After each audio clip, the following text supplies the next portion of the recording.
Hoy vamos a meternos en un tema que a primera vista puede sonar un poco denso, pero que es fascinante. Vamos a hablar de cómo las matemáticas, sí, esas que a veces parecen tan lejanas, en realidad están moldeando las decisiones que nos afectan a todos los días.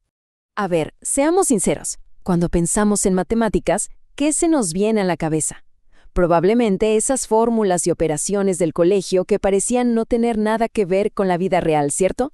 Bueno, esa idea está a punto de dar un giro de 180 grados.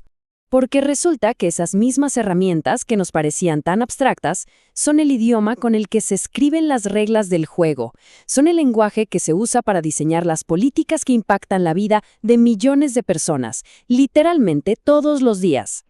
Ok, entonces, ¿cómo es esto posible? Vamos a empezar a desarmar esta idea y a revelar esa conexión que a veces está un poco escondida entre los números que vimos en la escuela y cómo funciona el mundo real, la vida pública. El puente, digamos, entre estos dos mundos es algo llamado política pública administrativa. A ver, para que se entienda fácil, piensen en esto como el sistema operativo de un gobierno. Es la maquinaria que toma los recursos que hay y los convierte en cosas reales, en acciones concretas. Cosas como construir una escuela o poner en marcha un programa de salud. Y el motor de todo ese sistema, la herramienta clave, es el presupuesto. Es aquí, justamente aquí, donde los números dejan de ser abstractos y se convierten en el mapa, en la hoja de ruta que guía cada decisión del Estado. Ahora, ¿de dónde sale todo ese dinero público? Pues principalmente de los impuestos que pagamos todos, las personas, las empresas. Y aquí viene el dato más importante de todos, el que lo cambia todo. Esos recursos no son infinitos. Y como no hay dinero ilimitado, la gran pregunta siempre es, bueno, ¿cómo lo usamos de la mejor forma posible? Y esa decisión, esa respuesta a ¿cómo lo usamos?, queda escrita en el presupuesto público. Piénsenlo como un plan de acción súper detallado, casi como una receta de cocina gigante para un país. Ahí se dice exactamente cuánto dinero va para educación, cuánto para salud, para seguridad, para programas sociales. Es básicamente el plan de un país entero, pero contado con números.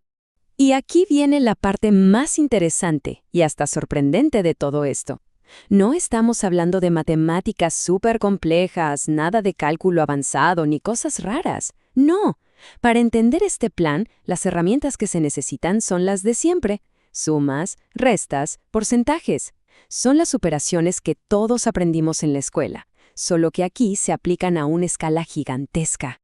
Bueno, para que todo esto no se quede en el aire, vamos a bajarlo a tierra con un ejemplo bien concreto. Imaginemos que se quiere crear un programa de becas para ayudar a estudiantes. ¿Cómo se hace? La pregunta importante aquí no es solo ¿queremos dar becas?, sino, ¿cómo lo hacemos con el dinero que tenemos? Si la meta es esa, las matemáticas son las que nos van a dar el mapa para ver si es posible y cómo lograrlo. Pero, ojo, antes de empezar a repartir el dinero, hay que entender un concepto que es fundamental, el costo administrativo. ¿Qué es esto? Bueno, es que poner a andar un programa no es gratis, cuesta dinero. Se necesita gente que lo administre, oficinas, computadoras, sistemas. Todo ese andamiaje para que el programa funcione, pues cuesta. Entonces, sigamos con el ejemplo. Digamos que para este programa de becas se asignan 100 millones de pesos. Suena a un montón de dinero, ¿no? Pero aquí es donde la cosa se pone interesante. Hay que ver cómo se reparte esa plata. Porque no todo ese dinero va a llegar directo al bolsillo de los estudiantes. Si, por poner un número, un 10% se tiene que usar para pagar todos esos costos administrativos, para que el programa pueda existir. Entonces, la realidad es que el dinero que queda disponible para las becas en sí es de 90 millones. Hacer este cálculo, este simple porcentaje, es clave para entender qué tan eficiente es un programa público.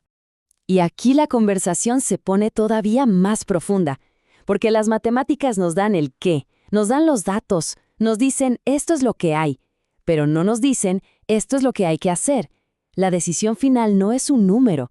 Ahí es donde entra la parte humana, la parte ética.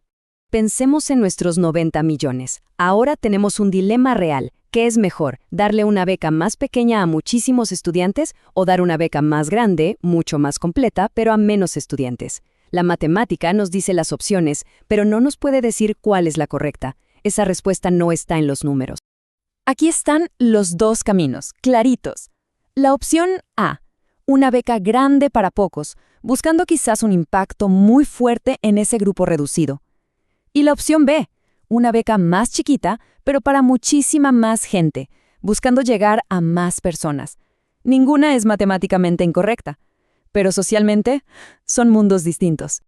Y todo esto se resume perfectamente en esta frase. Los números por sí solos no deciden. Son las personas quienes interpretan esos resultados y definen las prioridades. Es un recordatorio clave. Detrás de cada suma y de cada resta hay una decisión sobre qué es lo más importante. Entonces, ¿a dónde nos lleva todo esto? A algo súper importante. Entender cómo se hacen estos cálculos no es solo para expertos o para un examen de la escuela.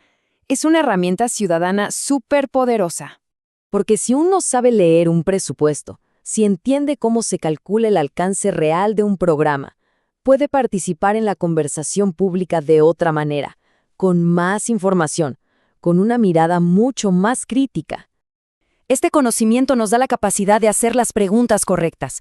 Preguntas como, ¿cuál es el costo real de este programa? ¿Qué porcentaje del dinero le llega de verdad a la gente? Si cambian el presupuesto, ¿a cuántas personas va a afectar? ¿Y qué pasa si de repente suben los costos para administrarlo? Son preguntas que van al fondo del asunto y que nos permiten pedir cuentas claras. Porque nunca hay que olvidarlo. Al final de todo, detrás de cada número en un presupuesto, de cada porcentaje, de cada cálculo, lo que hay son personas. Hay necesidades, hay historias y hay derechos que se deben cumplir. Así que la próxima vez que escuchemos hablar de un recorte de presupuesto, vale la pena detenerse a pensar, ¿es de verdad solo una resta o es algo mucho, mucho más grande que eso?